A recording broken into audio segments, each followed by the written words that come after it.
Bismillahirrahmanirrahim. Assalamu alaikum. Today we are revising errors and uncertainties. This is going to be a complete guide on whatever you need to know, ठीक है जी, regarding this portion of physical quantities and measurements. ठीक है, तो सबसे पहले हमें क्या पता होना चाहिए? हमें ये पता होना चाहिए कि सिस्टमैटिक एरर क्या होता है. सिस्टमैटिक एरर क्या होता है? सिस्टमैटिक एरर एक ऐसा एरर होता है जो कि आपकी वैल्यू को हमेशा उतनी ही अमाउंट से खराब करेगा, या तो हमेशा उतनी ही अमाउंट से बड़ा कर देगा उस वैल्यू को, या तो हमेशा ही उतनी अमाउंट से उसको छोटा कर देगा. यानी फॉर एग्जांपल, आप मेजर करना चाह रहे थे लेट से 8 सेंटीमीटर, लेकिन किसी ना किसी मसले की वजह से आप जब भी रीडिंग ले रहे हो वैल्यू 10 सेंटीमीटर आई जा रही है. तो इसका मतलब क्या है कि भाई आपका एरर फिक्स्ड है और वो 2 सेंटीमीटर अबव है हमेशा. It is always causing your value to go 2 centimetre above. So we will call this as a systematic error. एक फिक्स्ड अमाउंट से क्या कर रहा है, हमारी वैल्यू को हमेशा ऊपर लेके आ रहा है.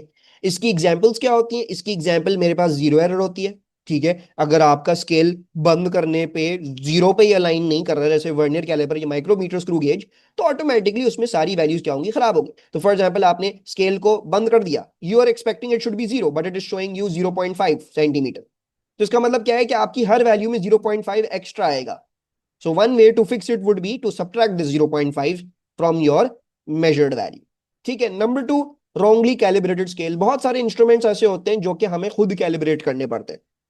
फॉर एग्जाम्पल, कोई थर्मोमीटर मैंने आपको पकड़ा दिया, ठीक है जी, और उस पर ग्रेजुएशन नहीं हुई, तो मैंने आपको बोल दिया बेटा ग्रेजुएट कर दो इसको जरा खुद से.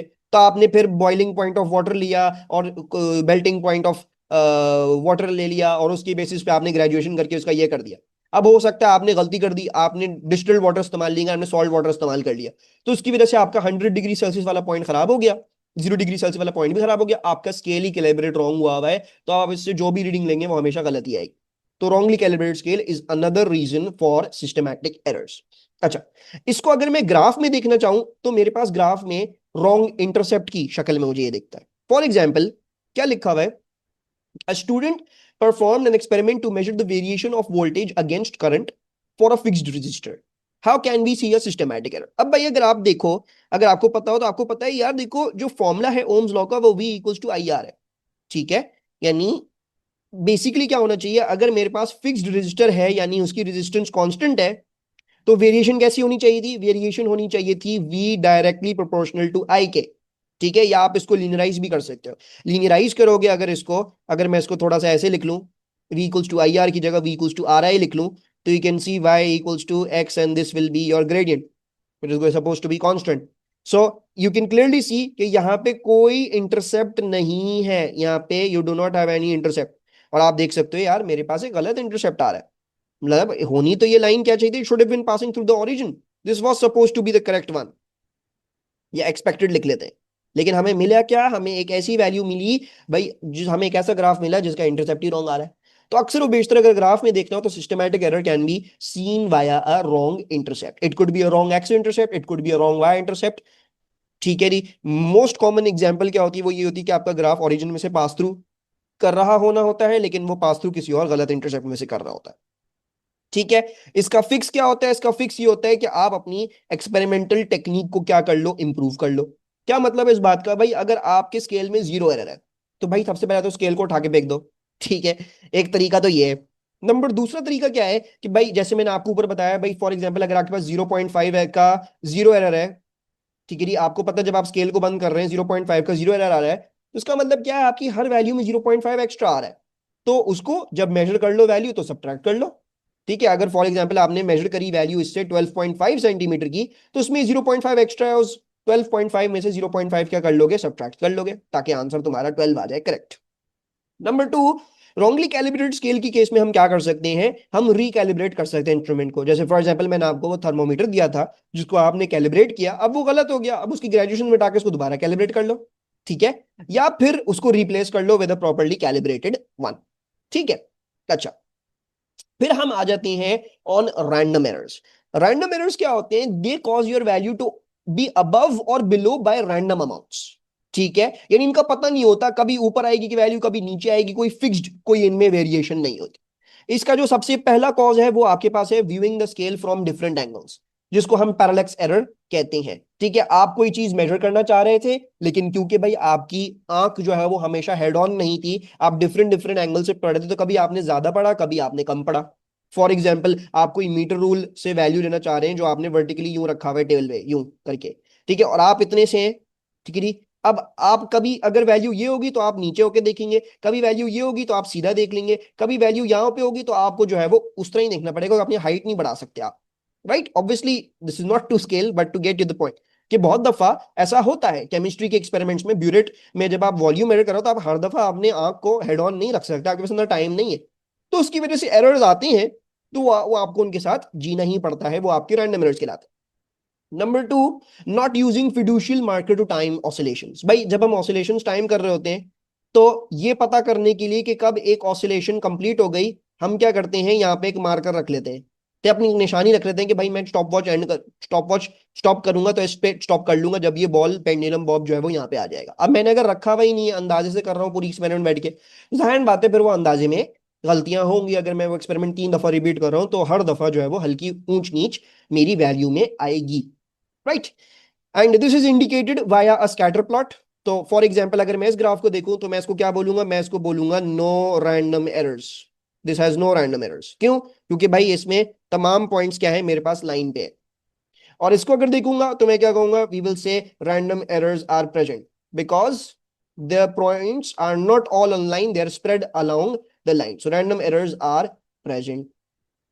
और इनको फिक्स करने का तरीका क्या होता है, इनको फिक्स करने का तरीका आपके पास रिपीट एंड एवरेज होता है। अपनी एक्सपेरिमेंट को रिपीट करो और उसको एवरेज कर दो रिजल्ट्स को। और दूसरा अच्छा तरीका क्या होता है कि आप जो है वो लाइन ऑफ बेस्ट फिट बना लो। अब आप देख रहे हो ये सारे पॉइंट्स इधर उधर ऊपर नीचे आ रहे हैं, तो आपने क्या कर लिया, उस सारी डिस्क्रिपेंसी को खत्म करने के लिए आपने एक लाइन ऑफ बेस्ट फिट बना ली।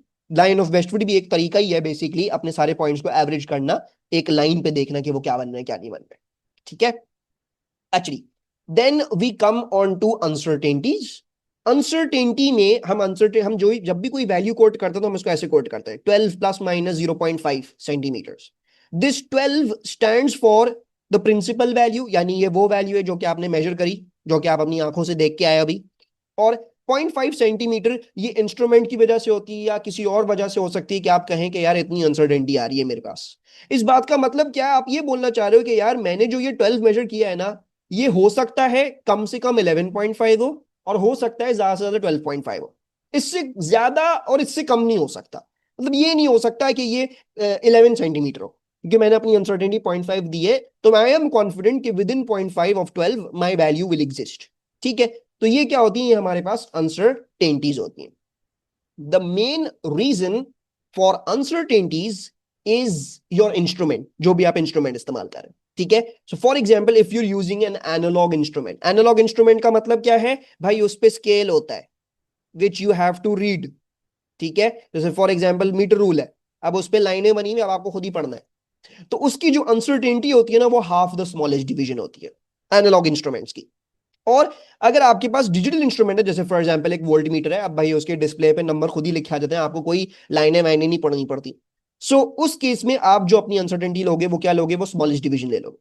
For example uncertainty in digital volt meter measuring 2.42, ठीक है। अब ये क्या है, ये डिजिटल है, तो मैं क्या कर लूंगा, मैं इसकी स्मॉलेस्ट डिवीजन को देख लूंगा, ये जो वैल्यू होगी इसकी स्मॉलेस्ट प्लेस वैल्यू है और ये क्या करस्पॉन्ड करेगी, ये इस तरह से होगी, right. So 0.01, so that means that the error in this instrument is 0.01 volts. It's a digital instrument, so I will take the smallest division. Smallest division कैसे निकलेगी, जो उसकी least place value होगी उससे। अच्छा ये देख लेते हैं, uncertainty in meter rule reading of 25.1 centimeters. For example, अब आप सबको पता है ये क्या होता है, ये एनालॉग होता है, ठीक है। अब आपने इसमें बीच में लाइनें ही पढ़नी होंगी, तो आप क्या लेंगे, आप अपनी स्मॉलेस्ट डिवीजन लेंगे, ये आपकी स्मॉलेस्ट डिवीजन हो जाएगी, तो ये हो जाएगी 0.1 सेंटीमीटर।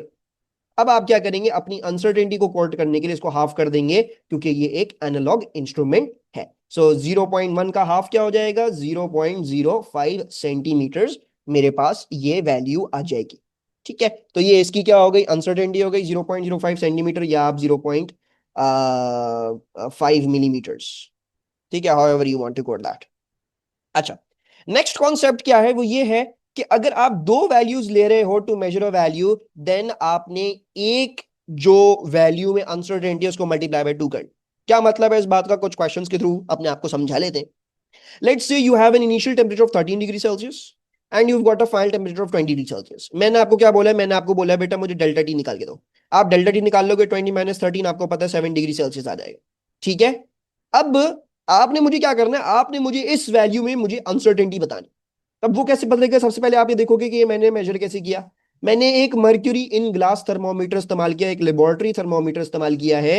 ये क्या होता है, एनालॉग इन नेचर होता है। This is analog in nature. अच्छा जी, अब क्या है, इसकी जो स्मॉलेस्ट डिवीजन है, स्मॉलेस्ट डिवीजन वो कैसे अंदाजा लगाया जाएगा। आप देख लो for example value of 13 degree Celsius को, आपको नजर आ रहा है इसकी स्मॉलेस्ट डिवीजन क्या है, 1 डिग्री सेल्सियस। लेकिन क्योंकि ये एनालॉग है तो आप क्या कर लोगे, आप इसका एरर जो है वो एक रीडिंग में ले लोगे, half of 1 degree Celsius. So half of 1 will equal to 0.5 degree Celsius.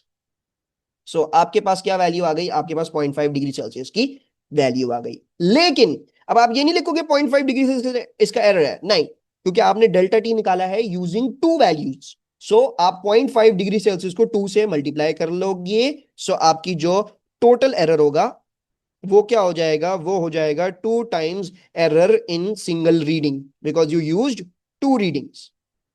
सो वो क्या आ गया आपके पास, वो आ जाएगा 2 इंटू 0.5। ठीक है, इसको साफ सुथरा करके लिख देते हैं, reading 2 into 0.5 will equal to 1 degree Celsius. So you will say okay plus minus 1 degree Celsius. सही है। अब आ जाते हैं नेक्स्ट क्वेश्चन पे। भाई करंट है 0.05 एम्पेयर्स का, जो आपने मेजर किया यूजिंग अ डिजिटल एमीटर। क्या है पहली बात, भाई पहले बात ये डिजिटल है, तो इसकी जो स्मॉलेस्ट डिवीजन होगी यानी 0.01, वो क्या होगी, ये इसकी सिंगल रीडिंग में अनसर्टेनिटी होगी। राइट, सो सिंगल रीडिंग अनसर्टेनिटी या सिंगल रीडिंग एरर क्या हो जाएगा आपके पास, 0.01 एम्पेयर हो जाएगा। मैंने एक ही रीडिंग ली भाई, करंट को मेजर करने की मैं तो कोई दो तो नहीं लूंगा रीडिंग, है ना, मैं एक ही रीडिंग लूंगा। तो मेरी जो फाइनल अनसर्टेनिटी होगी वो यही होगी, तो मैं इस वैल्यू को कोट कर सकता हूं 0.05 एम्पेयर्स प्लस माइनस 0.01 एम्पेयर्स। ठीक है, ये क्या हो जाएगी, मेरी फाइनल वैल्यू जाएगी। मैं इसको हाफ नहीं करूंगा क्योंकि ये एनालॉग नहीं है, और मैं इसको 2 टाइम्स भी नहीं करूंगा क्योंकि भाई मैंने एक ही वैल्यू मेजर करी थी, मैंने कोई मल्टीपल नहीं करी। अच्छा, next thing that we need to discuss is oops combining uncertainties. ठीक है, कंबाइनिंग अनसर्टेनिटीज पे हमारे पास क्या रूल है, हमारे पास पहला रूल ये है, सॉरी एक सेकंड मैं ये बाल हटा लूं, पता नहीं मेरी स्क्रीन पे बाल चिपके रहते हैं, मेरे ही बाल हैं बेचारे, गिरते रहते हैं। सो कंबाइनिंग अनसर्टेनिटीज में पहला रूल क्या है कि भाई अगर आपकी वैल्यू एडिशन और सब्ट्रैक्शन से निकल रही है, प्लस माइनस करके निकल रही है, तो आप सिंपली क्या कर लें, अनसर्टेनिटी को ऐड अप कर लें। क्या मतलब है इस बात का, आपने अगर अपनी फाइनल वैल्यू में अनसर्टेनिटी निकालनी है तो सिंपली वो ये है कि जो दो वैल्यूज ऐड और सब्ट्रैक्ट करके आप निकाल रहे हैं, तो आप उनकी अनसर्टेनिटीज क्या कर लें, ऐड कर लें बस। चाहे एडिशन हो तो भी ऐड होंगी, चाहे सब्ट्रैक्शन हो तो भी ऐड होंगी। अनसर्टेनिटी कभी भी सब्ट्रैक्ट नहीं होती, ये याद रखना। ठीक है, remember, uncertainties are always added. ठीक है, एरर कभी भी सब्ट्रैक्ट नहीं हो सकता। आप ये नहीं कह सकते एक एरर ने दूसरे एरर को सब्ट्रैक्ट कर दिया, नहीं, एरर्स हमेशा ऐड होते हैं। तो आपके पास एक क्वेश्चन दिया हुआ है, मैंने आपको क्या बोला हुआ है, mass of empty container 2 grams था और mass of container plus solid 3.21 grams था। मैं आपसे बोल रहा हूं यार मुझे मास ऑफ सॉलिड निकाल के दे दो विद इट्स अनसर्टेनिटी, और ये मैंने आपको बताया हुआ है कि मैंने एक इलेक्ट्रॉनिक बैलेंस यहां पे क्या किया था, इस्तेमाल किया था। तो क्या मतलब हुआ इस बात का, इलेक्ट्रॉनिक बैलेंस क्या होता है, इज डिजिटल। सो डिजिटल की अनसर्टेनिटी कैसे निकलती है, error in single reading is going to be half the small, sorry, digital है जो उसकी बिल्कुल स्मॉलेस्ट डिवीजन ही होगी। स्मॉलेस्ट डिवीजन क्या है इसकी, देख लो 0.01 ग्राम्स होगी। So error in single reading will be 0.01 grams. अब भाई मैंने जो है क्या करा है, जो मास ऑफ सॉलिड निकालूंगा वो इन दोनों को सब्ट्रैक्ट करके निकालू। Right, so mass of solid क्या है आपके पास, जो है वो 3.21 माइनस 2.00 इक्वल्स टू 1.21 ग्राम आ गया। सो ये आप लिख दोगे 1.21 ग्राम। ठीक है, और जो है आप जो आपकी अनसर्टेनिटी होगी वो कैसे निकलेगी, तो वो आपके पास जो है वो निकलेगी through adding the uncertainties both values, यानी इसमें भी आपके पास इतनी अनसर्टेनिटी होगी और इसमें भी आपके पास इतनी अनसर्टेनिटी होगी। तो आप क्या कर लोगे, इन दोनों को ऐड अप कर लोगे क्योंकि you are working out the value through subtraction. So 0.01 plus 0.01 equals to 0.02 grams आपके पास क्या आ गई, इसमें अनसर्टेनिटी आ गई। ठीक है, एक बात, जो मैंने ऊपर रूल लिखवाया ना, मल्टीप्लाई बाय 2, कहाँ लिखवाया है, इधर ही कहीं लिखवाया है। ठीक है, वो इधर से ही आता है। जैसे आप देख रहे हो कि मैंने यहाँ पे दो वैल्यू से मेजर किया है, तो आप देख सकते हो कि जो एक अनसर्टेनिटी थी वो मल्टीप्लाई बाय 2 हो गई, मल्टीप्लाई बाय 2 समझ लो, या दोबारा ऐड हो गई, ऐसे भी समझ सकते हो। ठीक है, तो वो इस तरीके से आता है हमारे पास। अच्छा, फिर हमारे पास क्या है, फिर हमारे पास ये है कि अगर मैं एक वैल्यू वर्कआउट कर रहा हूं थ्रू मल्टीप्लीकेशन और डिविजन, ठीक है जी, जैसे फॉर एग्जाम्पल मेरे पास कोई फॉर्मूला है ऐसा, c इक्वल्स टू a की पावर x इंटू बी की power y divide by c की पावर z। तो इसका क्या तरीका होता है, इसका बहुत आसान तरीका है। आप इसको कैसे लिखोगे, आप पहले देखोगे लेफ्ट हैंड साइड पे क्या लिखा हुआ है, उसको आप कर लोगे ऐसे, उसको फ्रैक्शनल अनसर्टेनिटी में कन्वर्ट कर लोगे, डेल्टा c अपॉन c। फिर आप इसको देखोगे क्या लिखा हुआ है, a की पावर x, तो जो भी a है आप उसको डेल्टा a अपॉन a लिख दो, और पावर जो है वो बाहर लाके इधर लाके मल्टीप्लाई कर दो। सही है। फिर b की पावर y है, सो y, सो आपने क्या कर दिया, डेल्टा b ओवर b कर दिया। देन c है, so z and then delta c over c। Simple, कुछ भी नहीं करना, पावर बाहर लेके मल्टीप्लाई करनी है, और कोई फर्क नहीं पड़ता कोई चीज एडिशन में है, सॉरी कोई चीज मल्टीप्लिकेशन में है, कोई चीज डिवीजन में है। मैंने आपको क्या बोला, मैंने आपको बोला अनसर्टेनिटीज कभी भी सब्ट्रैक्ट नहीं होंगी, तो आपने हमेशा अनसर्टेनिटीज को ऐड अप करना है, चाहे वो अनसर्टेनिटी हो, चाहे वो फ्रैक्शनल हो, चाहे वो परसेंटेज हो। ठीक है। बहुत दफा एग्जामिनर आपको बोलता है नहीं बेटा मुझे फ्रैक्शनल नहीं चाहिए, मुझे जरा परसेंटेज दे दो। तो परसेंटेज एग्जामिनर को देने के लिए, परसेंटेज अनसर्टेनिटी, आपको कुछ भी नहीं करना, आपको सिंपली इस वैल्यू को मल्टीप्लाइड बाय 100 करना है, right. Why is that, because you can see over here delta c अगर मैं बोल रहा हूं तो वो मेरी एक्चुअल अनसर्टेनिटी है, डेल्टा सी अपॉन सी बोल रहा हूं तो वो मेरी फ्रैक्शनल अनसर्टेनिटी है, और डेल्टा सी अपॉन सी इंटू 100 क्या है, मेरी परसेंटेज अनसर्टेनिटी है, right. So if the examiner says बेटा इसको परसेंटेज अनसर्टेनिटी निकाल दो इस आंसर को, तो आपको कुछ भी नहीं करना, आपने बेसिकली डेल्टा सी अपॉन सी, थोड़ा नीचे करके लिख देते हैं, आपने डेल्टा सी अपॉन सी को बेसिकली 100 से मल्टीप्लाई करना है। अब रूल क्या है मैथमेटिक्स का भाई, अगर आप लेफ्ट में मल्टीप्लाई करो तो आपको राइट पे भी मल्टीप्लाई करना पड़ेगा। तो आप इसको कैसे लिख सकते हो, आप इसको लिख सकते हो x into delta A over A plus Y into delta B over B plus Z into delta C over C, और राइट हैंड साइड पे भी पूरी चीज क्या कर दोगे, मल्टीप्लाई बाय 100 कर दोगे फॉर कंसिस्टेंसी। ठीक है। एंड मजीद हम क्या कर सकते हैं, हम एक होशियारी और कर सकते हैं। ठीक है जी, वो कब करेंगे वो मैं आपको नीचे क्वेश्चन में समझाऊंगा, लेकिन sometimes it is also beneficial to instead of multiplying the 100 with the whole thing, you take this 100 and multiply it with each and everything inside. जाहिर बात है कोई चीज बाहर लिखी हुई 2 बाहर लिखा हुआ है तो हर चीज अंदर के साथ क्या होता है, मल्टीप्लाई हो जाता है। इसी तरह मैं क्या कर सकता हूं, मैं इस 100 को अंदर क्या कर सकता हूं, मल्टीप्लाई कर सकता हूं। So this will be x then delta a upon a into 100 प्लस y into delta B over b into 100, and then जो है वो मैं जो हूं वो इसी तरह क्या लिख लूंगा, c को भी लिख लूंगा। सो ये क्या आ जाएगा, ये आ जाएगा z delta c over c into 100। ये कब फायदा आएगा, ठीक है जी, ये मैं आपको बताऊंगा थोड़ी देर में, ये हमें कहाँ फायदा आएगा कि भाई हम 100 को अंदर मल्टीप्लाई कर दें, लेकिन ये हमारे पास क्या करती है, टेक्निक्स एग्जिस्ट करती है। अब क्या कर लेते हैं, कुछ सवाल कर लेते हैं regarding that, and that is going to be the end of this video. क्या लिखा हुआ है मैंने आपके लिए, एक फॉर्मूला दिया हुआ है g equals to 4 pi square l divide by T square. 4 is a number, pi is also a number, L is a variable जिसकी आपको वैल्यू और उसकी अनसर्टेनिटी दी हुई है 92 प्लस माइनस 1 सेंटीमीटर, और टी स्क्वायर उसकी भी आपको वैल्यू और अनसर्टेनिटी दी हुई है। ठीक है बेटा।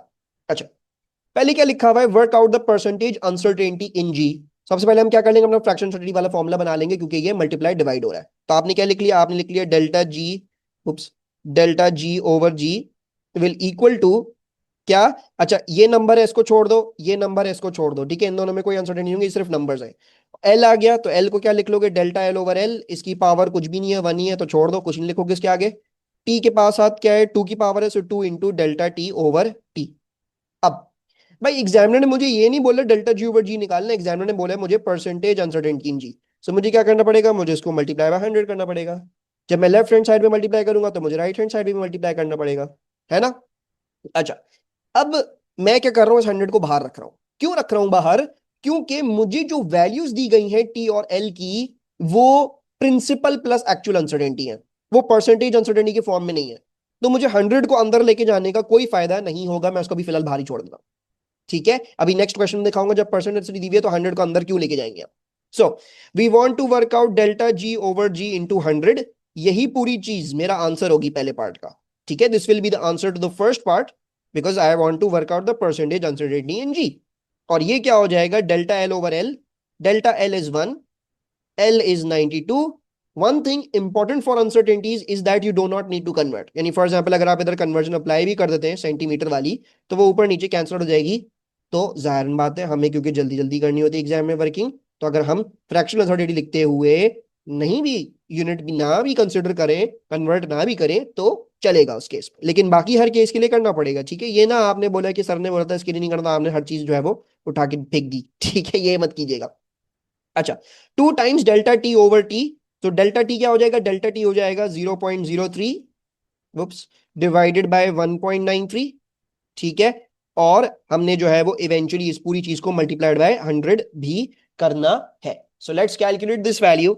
तो ये मेरे पास क्या आ रही है, ये मेरे पास आ रही है 1/92 plus 2 times 0.03 over 1.93, and the answer is going to be multiplied by 100. So this value is working out to be a 4.1957, ठीक है, परसेंट। अब इसको राउंड ऑफ कितना करूं, किस तरह करूंगा, वो मैं आपको एक फ्यूचर वीडियो में बताऊंगा कि हम राउंडिंग ऑफ के हमारे रूल्स क्या होते हैं। लेकिन assuming you already know that, तो हम ये देखते हैं कि हमारी इस पूरी डाटा सेट में सबसे लोएस्ट सिग्निफिकेंस क्या थी। ठीक है, सो आप ये देख सकते हैं ये 3 सिग्निफिकेंट है, ये 2 सिग्निफिकेंट है, ये 1 सिग्निफिकेंट है, और ये भी मेरे पास जो है वो ये भी 1 सिग्निफिकेंट है। ठीक है, सो मेरे पास जो है वो this is 1 SF, this is 3 SF, this is 2 SF, this is 1 SF। आप इस पूरी डेटा सेट में से उतना राउंड ऑफ करोगे जितना सबसे लोएस्ट वैल्यू होगी, और बस मेक श्योर ये करना है कि अगर 1 SF है वो लोएस्ट वैल्यू, तो उससे एक ज्यादा कर दोगे। यानी अब इस पूरे डेटा सेट में सबसे लोएस्ट वैल्यूज क्या है, वो 1 SF वाली। लेकिन हम कभी भी 1 SF तक नहीं करते हैं राउंड ऑफ, हम 1 SF से एक ज्यादा कर देते हैं जब भी 1 SF आ रहा हो minimum. So I will round it off to 2 significant figures, तो मैं इसको 4.2% क्या कर लूंगा, यहाँ पे लिख लूंगा। ठीक है, अच्छा फिर मैं क्या करूंगा, अब मैंने जो है वो पार्ट 2 करना है, और मैंने आपको अनसर्टेनिटी को राउंड ऑफ करने का रूल बताना है। This rule is going to specifically only going to apply for your absolute uncertainty. यानी अभी जो मैं आपको राउंडिंग ऑफ का रूल बताऊंगा ये वाला पार्ट करवाते हुए, ये दिमाग में रखिएगा कि ये सिर्फ एब्सोल्यूट अनसर्टेनिटी के लिए अप्लाई कर रहा है फॉर दिस पर्टिकुलर कैलकुलेशन। बाकी जो पूरी फिजिक्स का रूल है राउंडिंग ऑफ का, वो मैं आपको इन ना फ्यूचर वीडियो इंशाल्लाह इसी रिवीजन प्लेलिस्ट में आपको बता दूं। अच्छा, अब मैंने क्या करना है, मुझे वैल्यू दी हुई है जी की, और मुझे ये बोल रही है वैल्यू ऑफ जी स्टेट कर दें along with its appropriate uncertainty. So let's do that. भाई सबसे पहले तो मुझे पता लग गया जी की वैल्यू क्या है, ये देखो ये हमारे पार्ट 1 की वर्किंग थी, पार्ट 2 की वर्किंग ये आ गई। जी की वैल्यू दी हुई है 9.751। अब मुझे क्या बोल रहे हैं, भाई देखो आपको जी पता है और आपको delta G over G into 100 पता है, वो आपने प्रीवियस पार्ट में कैलकुलेट किया है 4.2%। आपसे पूछ रहे हैं यार डेल्टा जी निकाल दो, एब्सोल्यूट अनसर्टेनिटी निकाल दो, तो आप कहोगे ठीक है भाई मुझे ये वैल्यू पता है, मैं इसको यहाँ प्लग इन कर देता हूँ, कैलकुलेट कर लेता हूँ, है ना। सो डेल्टा जी कैसे निकलेगा, जी हम 9.751 रख देंगे, इंटू 100 कर देंगे, इज इक्वल्स टू 4.2 कर देंगे। And now you can calculate for delta G. So delta G will be equal to 4.2 divided by 100 multiplied by 9.751. So ये क्या आ गया, 4.2 divided by 100 into 9.751. So I am getting 0.409542. अब जो रूल है अपने आंसर को ऐसे पार्ट्स के लिए कोट करना, वैल्यू को along with its uncertainty, rule ये है कि आपने अपनी सबसे पहले अनसर्टेनिटी को 1 SF कर देना है। आप यहां पे देख सकते हो एब्सोल्यूट अनसर्टेनिटी हमेशा 1 SF दी जाती है, तो आप अपनी अनसर्टेनिटी को पकड़ो, ये जो भी 0.409542 आई है, इसको आप क्या कर दोगे, इसको आप 1 SF कर दोगे, यानी आपने इसको 0.4 कर दिया बस, और कुछ नहीं लिखोगे। और अब आप देखोगे यार ये कौन सी प्लेस वैल्यू है, ये वाली प्लेस वैल्यू 1 डेसिमल प्लेस है। तो अब आप अपनी प्रिंसिपल वैल्यू को, जो कि ये वैल्यू थी 9.751 को, इसको भी इतनी ही प्लेस वैल्यू तक लिख दोगे, यानी आप इसको बस इतनी प्लेस वैल्यू यहां तक लिख दोगे विच इज 9.751। तो बस आप 5 से 7 को राउंड ऑफ करके 8 बनाओगे और इसको लिख दोगे फाइनल 9.8। ये हमारे पास रूल है। रूल क्या है यहां पे लिख भी देता हूं, absolute uncertainty to always to 1 SF, and number 2, आपकी जो प्रिंसिपल वैल्यू है, principal value will be given to place value of uncertainty. ठीक है, तो जो भी आपकी अनसर्टेनिटी की प्लेस वैल्यू आ रही है, आप अपनी प्रिंसिपल वैल्यू को भी उतनी ही वैल्यू तक कोट कर दोगे। ठीक है, तो ये हमने एक अनसर्टेनिटी का सवाल कर लिया। एक और कर लेते हैं। क्या लिखा हुआ है, M equals to 1/3 rho H X squared. M की वैल्यू आपको दी हुई है 19.5 ग्राम्स ±2%। एक्स की वैल्यू दी हुई है, एच की वैल्यू दी हुई है। एक चीज नोट कर रहे हो कि डिफरेंट है फ्रॉम द फर्स्ट पार्ट, वो ये है कि यहाँ पे मेरे पास परसेंटेज अनसर्टेनिटीज है, मेरे पास यहाँ पे एब्सोल्यूट अनसर्टेनिटीज नहीं है।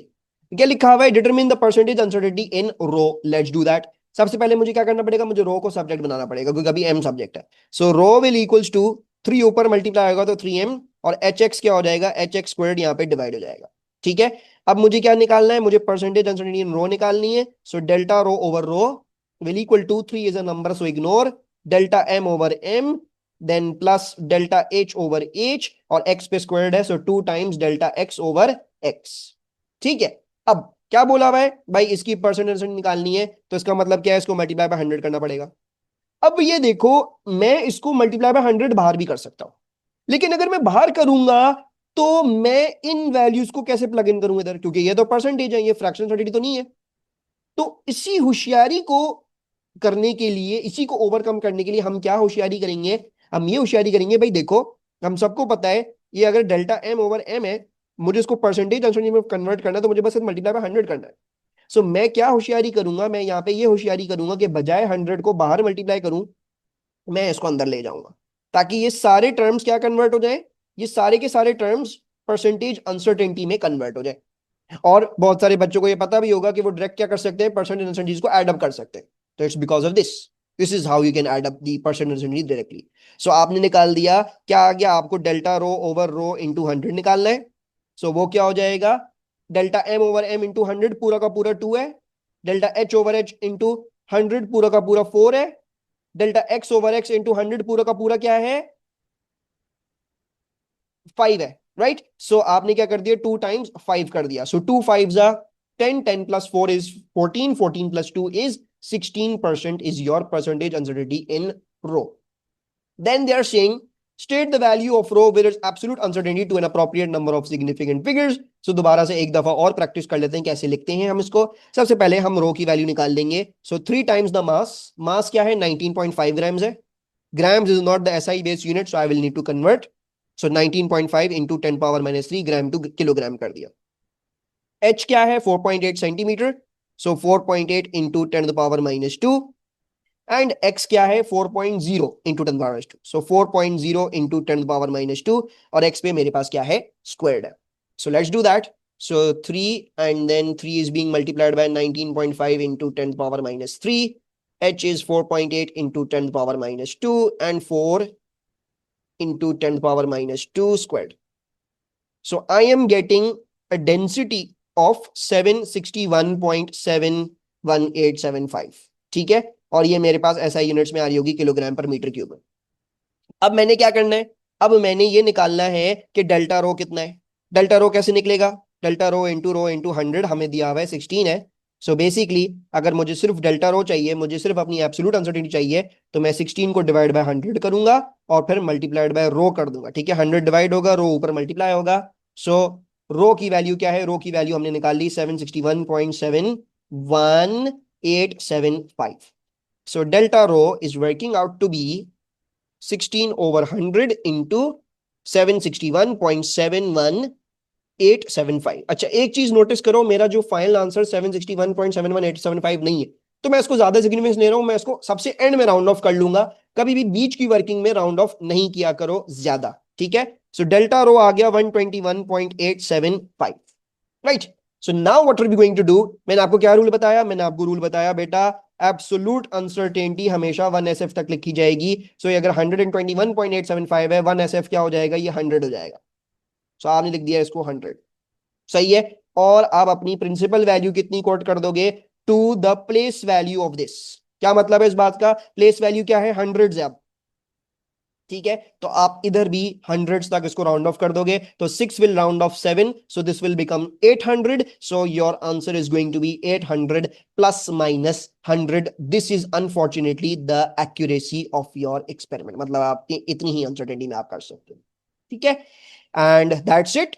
Everything regarding uncertainties has been covered and errors. और मैंने आपके साथ प्रैक्टिकल्स के हवाले से भी बहुत इंपॉर्टेंट डिस्कशन यहाँ पे परफॉर्म कर ली है, वो वाली बात जो मैंने आपको बताई कि हाफ द स्मॉलेस्ट डिवीजन और smallest division, all of that, दो जब ले रहे हैं क्या कर रहे हैं क्या नहीं कर रहे हैं, तो I have told you a lot more than what is actually what is taught in beep 2, but बहुत जल्दी करवा दिया, ठीक है. So I hope this was fruitful for you.